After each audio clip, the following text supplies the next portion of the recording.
What is going on? I just want to hop on here really quick and show you how to use the demand engine, give you some context into what it actually is. It was built by a guy named Perry Belcher. He serial entrepreneur, owns like 16 different companies right now. He's always getting himself into something else. Got an incredible team that helps him with that, obviously. But one of the things that Perry is really good at doing is figuring out where the demand is going. He's got this uncanny way of being able to pinpoint where super high demand opportunities are, but there's low competition because people aren't thinking kind of outside of the box. I don't really like to use that term, but I guess that's what it is.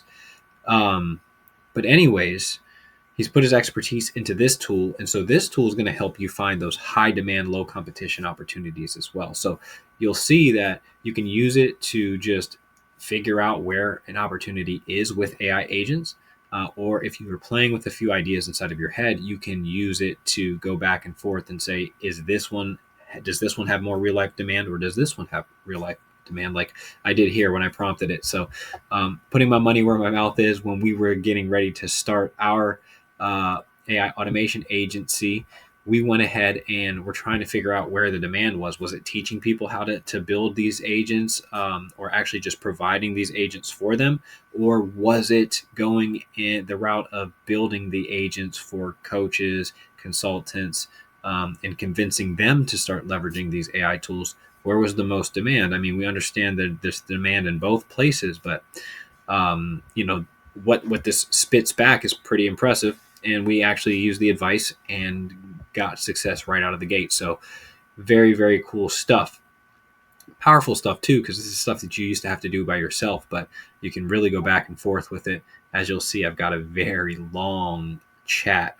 I talk to this thing, and once I find an idea, I use it to not only create pricing structures but downsells, and then any sales materials. Or I mean, it's just pretty crazy what you can do with it. So anyways, what you'll see is it broke it down and said, okay, number one, teaching people how to build an automation agency. Here's everything we know about that. Number two, you want to convince people, coaches, consultants, experts, to use AI. Here's everything we know about that. Which one has more demand? Well, short term, it looks like AI agencies are trending. People are eager to start one, so it's easier to sell, start your own AI agency. But long term, business owners, coaches, consultants are always going to need efficiency and scaling. And so once AI becomes mainstream, they will have to adopt it. So pretty cool insight there.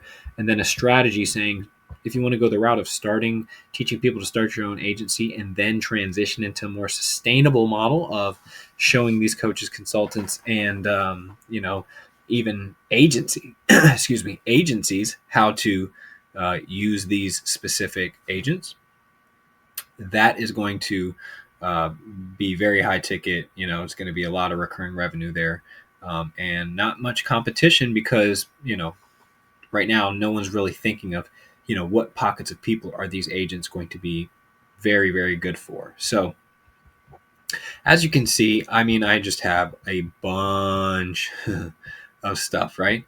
So just going through, talking to this thing, and here's something that I was just playing around with. I live in Southwest Florida, and I wanted to, kind of talk with this demand engine about what sort of agents might work for the golf industry, right?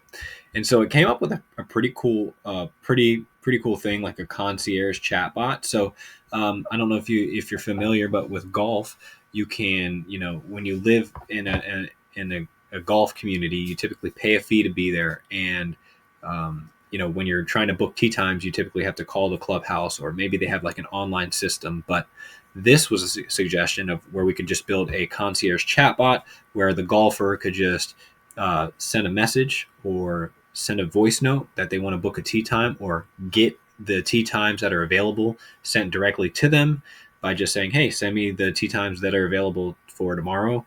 And then say, okay, great. Then they can just book themselves into the one that they see. Yep, put me down for a foursome at 2:13 in the afternoon, and boom, it's automatically done. Or you can have a human that approves it on the back end, but it still automates a big part of that process. Another one that it had was that same concierge chatbot, but for the the restaurant portion of the clubhouse. So same thing. For dinners, you have to go through and you have to call and make reservations. These places are very nice, and there's a dress code and all these things. And so, what you could do is use that chatbot as well to go ahead and automatically have people set reservations and cancel and all those things by just sending a message or sending a quick voice note. And again, walking through this, the demand for this is absolutely incredible, especially because we have so many golf courses around here, and they're always trying to make this process and their membership, the experience within their membership, a better experience. That's why they can charge all of this money. So they're always looking for these little things that make it easier, make them stand out, right? So very, very interesting, chatbot, and that's really all it is, and it's essentially just kind of connecting the two softwares, and boom, you've got your chatbot. So you can see you got a high ticket price, it's a low cost to develop, it's easy to sell, it's fast to launch. You can still charge $10,000 to $50,000 setup fees because of the amount of work it's going to save, and then $1,000 a month. So let's say you charge $15,000 setup fee, and you're charging $1,000 to $3,000 a month in recurring, just to make sure it stays updated, whatever you need, any maintenance, checking, make sure that it's working, stuff like that, which you can hire people to do. How many golf courses do you really need under your belt before you can really start to scale? And that's just really one chatbot there. So again, I was talking to this thing on and on and on, and you can see, I was like, all right, cool. Then give me the easiest outreach strategy to land 3 clients in 60 days. I live in Southwest Florida, home to hundreds of golf courses. LinkedIn sounds like it would be a good idea.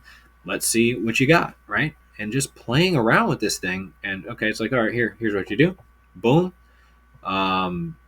Boom, right? Here's your day 3 through 7 is what you're going to do. Day 7 through 30, here's what you're going to do. Days 10 through 30, right? And it just gives you a outline and a plan. Now, obviously, I don't have time to pursue this. This is just something that I was messing around with. But I just want you to understand the questions that you can ask this and go back and forth and, talk to it about really any part of your business that you'd like. After you get the demand dialed in, you can just start to say, okay, what will the fulfillment look like? You can start to say, like, help me get some pricing set up. Help me get some deliverables for this offer. What is it going to look like? How do I offer stack it? Really go ahead and build some sort of product here, because what you have here is this expertise that, you typically wouldn't get. Okay. So, yep, I just wanted to go ahead and share this with you. Hopefully you found this valuable. Here's another prompt that I gave it. I need help with some pricing. I want to have a few tiers so our sales team can downsell them into something. What do you think, as far as the demand goes, is the best way to set that up? And so here's what I'm saying, right? Like, then you can get some pricing. Then you can get some, well, how does this differ? I was asking it, and I was like challenging it. Like, I don't really know. That doesn't really make sense. Can you? And they're like, okay, yeah. And so you can go back and forth if it doesn't make sense, right? Explain why this would happen if, it doesn't really make sense to be there. They're like, yep, okay, go back and forth. Let's build it out. And you can really just build out a offer right here. Okay. Once you find the specific industry you want to go after, once you figure out something that's not hard to do, super high demand, low competition, then you can just start to build it out. And then you can have like this whole product, this whole solution for a business. And then you're off to the races. So again, I hope this helped. You can always ask questions. We'll probably do some more trainings on the demand engine. It's like literally a large part of my business at this point. Look at how much more that I was speaking to it about, going into webinars and building a pricing structure and doing like so much with this because it's that valuable. And, again, the experience that it has behind it. So use it, take advantage of it. If you had any questions about it, just hit us up inside of the school or the Discord, and I'll see you in another video. All right, peace.